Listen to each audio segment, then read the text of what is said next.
The thing about Jim Morrison makes me sad. It's he was like all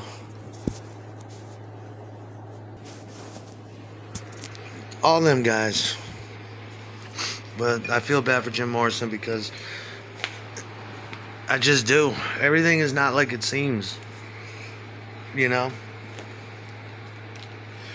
they do that shit. They did it to Britney Spears. They did it to Brian Wilson. They did it to countless fucking people. The more you think, and it's just instead of he was taken advantage of from the start. He's the no one really knows what he did with his money. Where was it going? That's the question nobody ever asks. Ray, John, and Robbie all had homes, fulfilled a 7-record contract, I think, and are living and lived well up until the present. Where the fuck was Jim's money?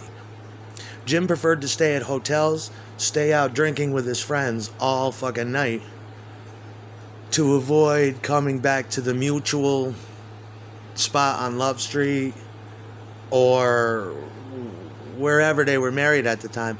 Pam was Jim's handler. Pam was Jim's conservator. She didn't really give a fuck about him. I don't think Jim, at that point, was he might not even have been straight sexually, or he might have been bi, but I think by that point his dick didn't matter, and he was probably intensely lonely. If you look at the details of that, and all the while all the while Pam is now running around with this French drug count. Okay, a drug count. He's a French count and a drug guy, some kind of drug lord for heroin, and so all of a sudden, at the end of the LA Woman session, they're mixing Riders on the Storm, and Jim just says to Ray and to the group, "I'm going to Paris." And even Ray's like, "Really? Paris? Yeah, maybe because you're a poet. That's good, but why not? Why not England? Why not? Why not Germany? You know, real delicate answers there."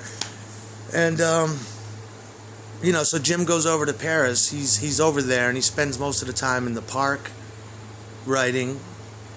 And in his bedroom at La Trière, wherever it was, it's hard to say, Boulier or whatever it was, at this little apartment. And the woman that they were renting from said, "I never seen Pam and Jim even together." Jim would always be at the table writing poetry. And before he got to Paris, or I don't know if it was before or after, but he tried to crawl out a fucking hotel window for some reason. They attributed to it, "Oh, Jim's crazy. Jim's crazy. You know how Jim does shit like that." But apparently he climbed out a fucking window and tried to swing down a drain pipe from like 3 stories up. The drain or something. The drain pipe crashed. He hit his lungs, which I've done before too, falling off a roof. But he fell like 2 stories, and ever since then he was coughing up blood. When he got to Paris, he was hiccuping, which tells me that something's wrong with his diaphragm, probably because he got blasted when he falling off that building. And he's spitting up blood and clotted blood. And it's like, it doesn't take a genius. It's like, I think you had some chest injury or something. You need to be in a hospital, Jim. You should have been in a hospital for drinking, too. They did have 12-step then. They knew what 12-step was. Somebody had to have known. But no. And then Jim's writing strange letters to his friends. "We have an extra room. Try to get over here. How is everybody doing?" He's incredibly lonely. Where did all his money go? He really couldn't take care of himself either. He was... in a haze and hypnotic, Jim Morrison. But apparently he couldn't take care of himself. When he went to college and he lived away from them, his mother used to send him stuff, but he was on his own now. And Jim he should have been in a hospital or something. Why can't a doctor look at that and tell people what this asshole next door won't keep saying shut up underneath their breath? It's so fucking annoying. But a doctor should be able to look at that and find out what happened. And there's conflicting reports. I mean, he's supposed to have died in the house with her. And then there was another report where he was in I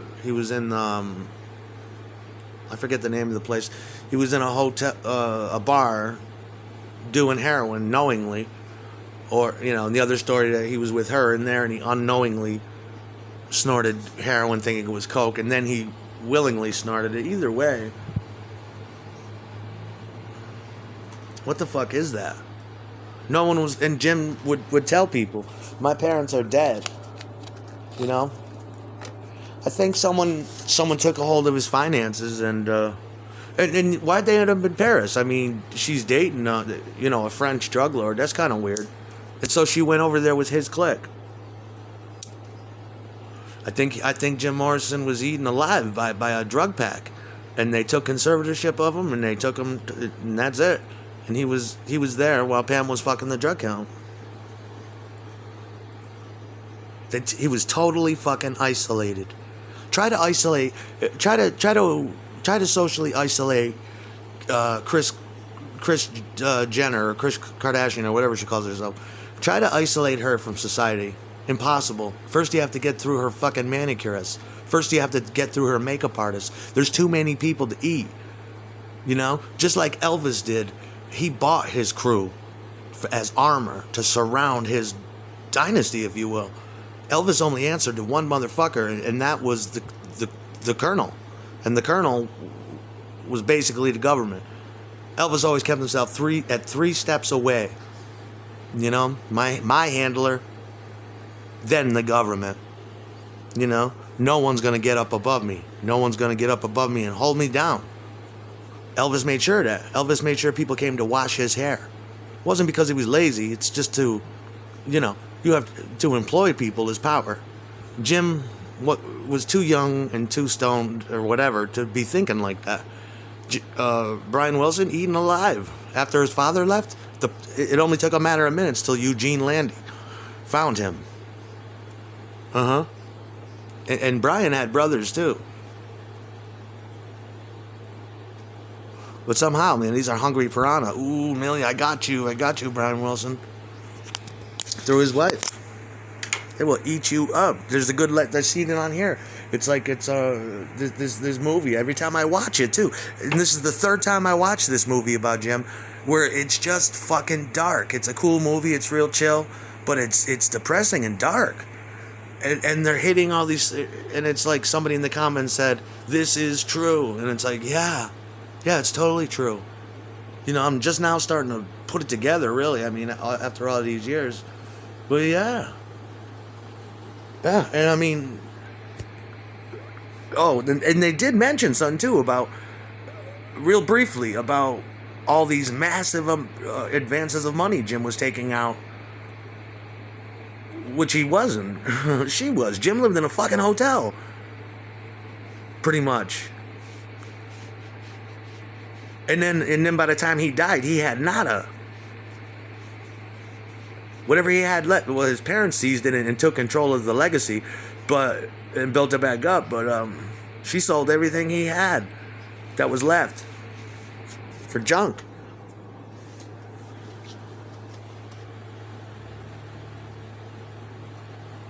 You could see it with a little bit with Kurt and Courtney, Kurt Cobain and Courtney. You could see it there too.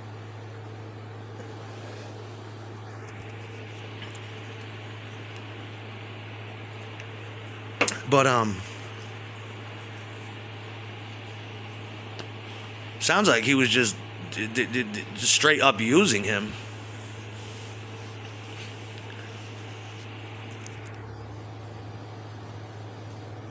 Why wasn't Jim allowed to have another girlfriend? I mean, I don't understand why.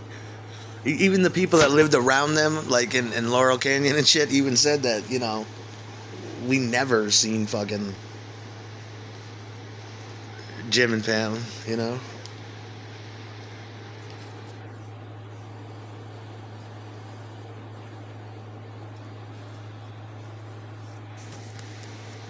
That's the truth of it. Jim didn't have any friends. You know, Ray put it best when he, you know, his friends were all parasites, using him for his money.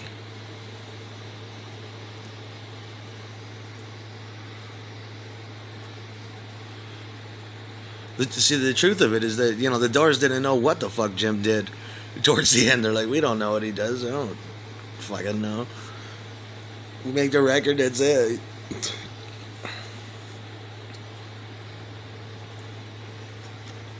Well, I wish Manzarek was still alive.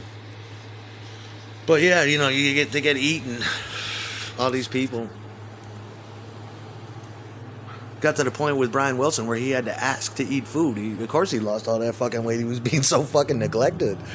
Go run on the beach for an hour and go do this. Take him off drugs, take him off food, and he just looks straight up, just please kill me. In some photos where he's lost all that weight, he's just like, I can't even. This man has a death hold on me.